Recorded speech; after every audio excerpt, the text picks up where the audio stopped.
नमस्कार मित्रों, आज मैं आपको एक ऐसे वीर सेनानी मेजर सोमनाथ शर्मा के बारे में बताने जा रहा हूँ जिन्होंने 1947 में भारत पाकिस्तान के युद्ध में अपनी वीरता का प्रदर्शन किया और वीर गति को प्राप्त हो गए।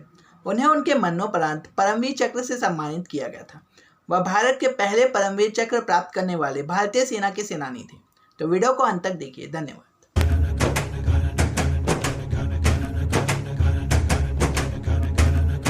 मेजर सोमनाथ शर्मा भारत के सर्वोच्च सैन्य अलंकरण परमवीर चक्र के पहले प्राप्तकर्ता थे।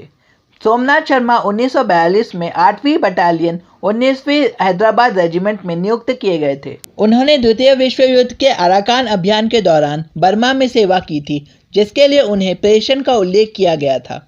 1947 से 1948 के भारत पाकिस्तान युद्ध में लड़ते हुए सोमनाथ शर्मा 3 नवंबर 1947 को श्रीनगर हवाई अड्डे के पास पाकिस्तानी घुसपैठियों को खदेड़ते हुए शहीद हो गए थे। बडगाम की इस लड़ाई में अपनी वीरता और बलिदान के लिए उन्हें मरणोपरांत परमवीर चक्र से सम्मानित किया गया था।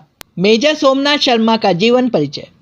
मेजर सोमनाथ शर्मा का जन्म 31 जनवरी 1923 को धड़, कांगड़ा, पंजाब, जो अब हिमाचल प्रदेश का हिस्सा है, एक डोगरा ब्राह्मण परिवार में हुआ था। उनके पिता अमरनाथ शर्मा एक सैन्य अधिकारी थे। उनके कई भाई बहनों ने सेना में सेवा की। Prince of Wales Royal Military College Dehradun में दाखिला लेने से पहले सोमनाथ शर्मा ने शेरवुड कॉलेज नैनीताल से अपनी स्कूली शिक्षा प्राप्त की। बाद में उन्होंने रॉयल मिलिट्री कॉलेज सैंडर्स में अध्ययन किया। बचपन के दिनों में सोमनाथ भगवद गीता में कृष्ण और अर्जुन की शिक्षाओं से प्रभावित थे।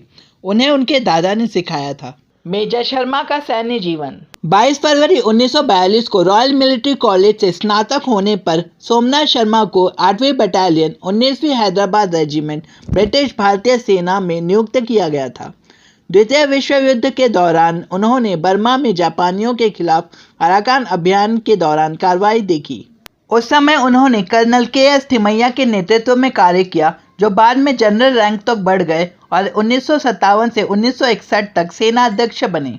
मेजर सोमनाथ शर्मा का उल्लेख अराकान अभियान की लड़ाई के दौरान अपने प्रेषण कार्य के लिए किया गया। अपने सैन्य करियर के दौरान मेजर शर्मा अपने चाचा कैप्टन के.डी. वासुदेव की वीरता से प्रभावित थे।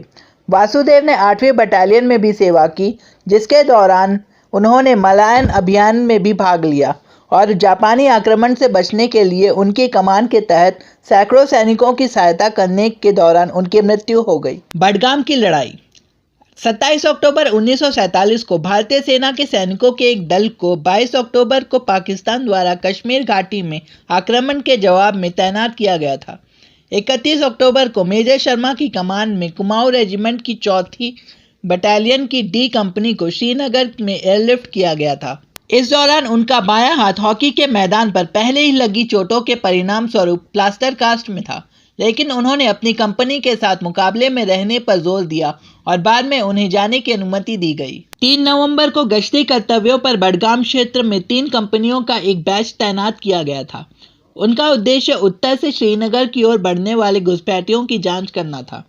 शत्रु आंदोलन नहीं होने के कारण 3 तैनात कंपनियों में से 2 कंपनियां दोपहर 2 बजे श्रीनगर लौट आए।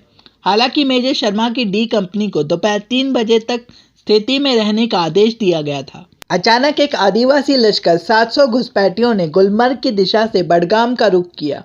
डी कंपनी जल्द ही 3 तरफ से गिर गई और मोर्टार फायर से भारी नुकसान हुआ। मेजर शर्मा ने महसूस किया कि श्रीनगर शहर और हवाई अड्डा दोनों इस स्थिति में उनके महत्व को पकड़ सकते हैं। अगर हार गए तो हवाई अड्डा असुरक्षित हो जाएगा। भारी आग के तहत और 7 से 1 के अनुपात से आगे बढ़कर उन्होंने अपनी कंपनी से बहादुरी से लड़ने का आग्रह किया। जब भारी हताहतों ने कंपनी की फायरिंग पावर पर प्रतिकूल प्रभाव डाला तो मेजर शर्मा ने अपने लोगों को गोलाबारी करने, लाइट मशीन गनों का संचालन करने का काम सौंपा। घुसपैठियों से लड़ने में व्यस्त होने के दौरान एक मोटा शेल उनके पास गोला बारूद के ढेर में फट गया। इससे पहले कि वह अपनी चोटों के कारण दम तोड़ देते, उन्होंने अपने ब्रिगेड के मुख्यालय को एक संदेश प्रेषित किया, जिसमें लिखा था कि दुश्मन हमसे केवल 50 गज की दूरी पर है। हम भारी रूप से पीड़ित हैं। हम विनाशकारी आग से गुजर रहे हैं। मैं 1 इंच पीछे नहीं हटूंगा, लेकिन अपने अंतिम आदमी और अपने अंतिम दौर से लड़ूंगा। जब तक कुमाऊं रेजिमेंट की 1ली बटालियन से एक राहत कंपनी बडगाम पहुंची, मेजर शर्मा की कंपनी के कब्जे की स्थिति खत्म हो चुकी थी। लड़ाई के दौरान मेजर शर्मा के साथ एक जूनियर कमीशन अधिकारी और डी कंपनी के 20 अन्य शहीद हुए थे।